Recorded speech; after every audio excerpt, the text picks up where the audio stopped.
Morning, our topic is constructor and their types. So my team is me Krishna Shinde and Devansh Jain. So introduction to constructor definition. The constructor is a special method used to initialize objects. Like its key features are same name as class. So we can see in this the class name is demo and the method name is also demo. The second one is no return type. Before demo we can see there is no return type.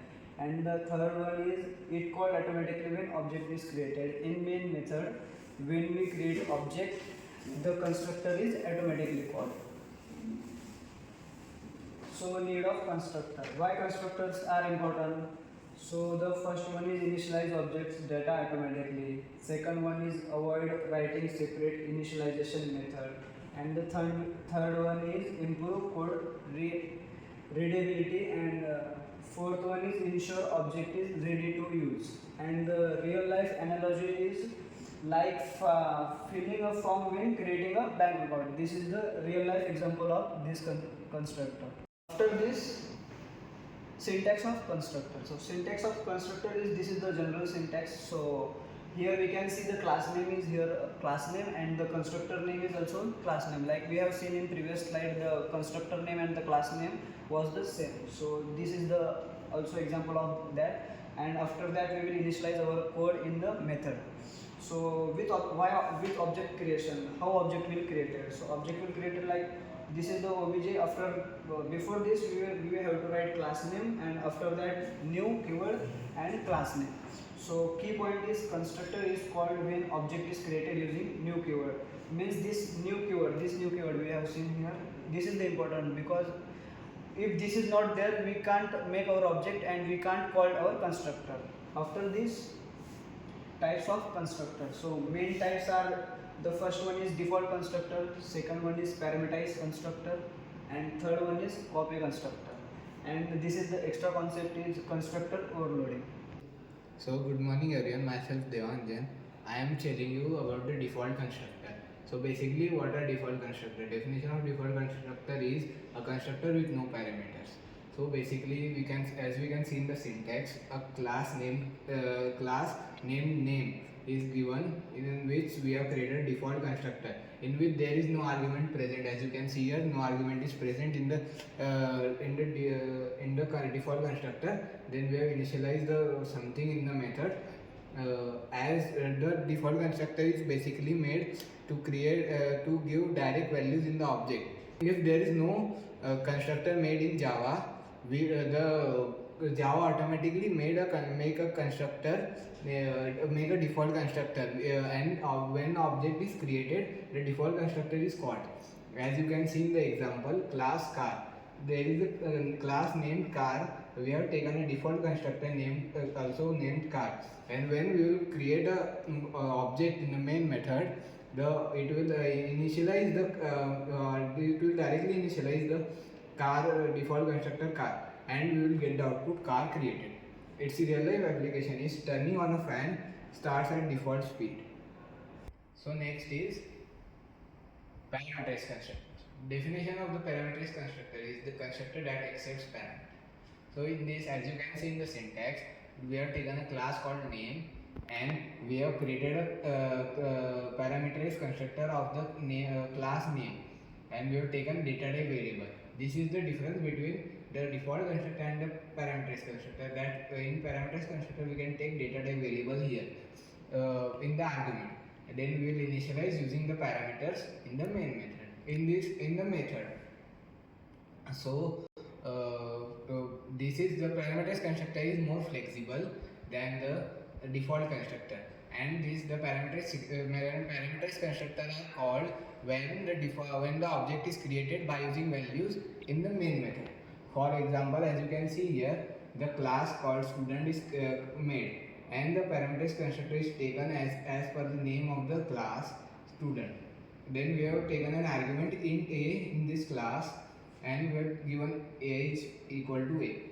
So when we create the object in the main method, we will create it like student obj equal to new student and we will initialize here the value of the a. We will initialize here in the when the object is created. So the output we will get is age equal to 12. Its real life example is ordering coffee with sugar level.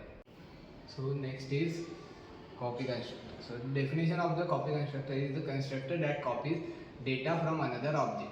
In the syntax we will see we have taken a copy constructor name class name, and in the parameter of the copy constructor we have taken the object which was made for the previous constructor, and this will copy the value of the previous constructor into this copy constructor. To understand it, we have taken an example in which we have taken a class student. And in student class we have made a constructor student, and the parameter is constructor student, in which we have taken parameter int a, and this will define the age of the student. To copy the age of the student, we have taken another copy constructor, in which we have in the parameter of the copy constructor we have taken the object which was made for the previous parameter constructor, and this object will copy the value in the copy constructor. Its real life example is copying notes from a friend. So next is constructor overloading. So the definition of the constructor overloading is multiple constructors in the same class with different parameters. So in the syntax, as we can see, we have taken three constructors of the same in the same class. First is default constructor. Second is parameters constructor, in which we have initialized a single parameter. And the third is also the parameter constructor, in which we have taken two parameters. So as we can see here, we can use we can use same constructor name in a same class, but there is one condition that the parameters should be different. For example, class student, in which we have taken two constructors of the same name class, of the same class name, but we have taken different parameters. In the first, there is default constructor, there is no parameter, and in the second there is one parameter int a. So we can see the difference. Rules of constructor, importance rules. So constructor name must match class name. Like we have seen in first example, the constructor name was demo and the class name was also demo. So the second one is no return type. Before the constructor name, we can't use no return type, not even void. And the third one is called automatically. When object is created, the constructor is called automatically. So the fourth one is can be overloaded. This means many argument can be passed in the same constructor name. And the fifth one is cannot be inherited. This means we cannot inherit the constructor. Applications in real life. So where constructor are used? So constructor are used in bank account creation. Second one is user registration systems. The third one is online shopping apps, and the fourth one is game characteristics initialization. So this is the example concept. So we can here also see the class name is account and the constructor name is account, and we have passed the two arguments in the same constructor. So this is the also example of that, and we have initialized here account. After this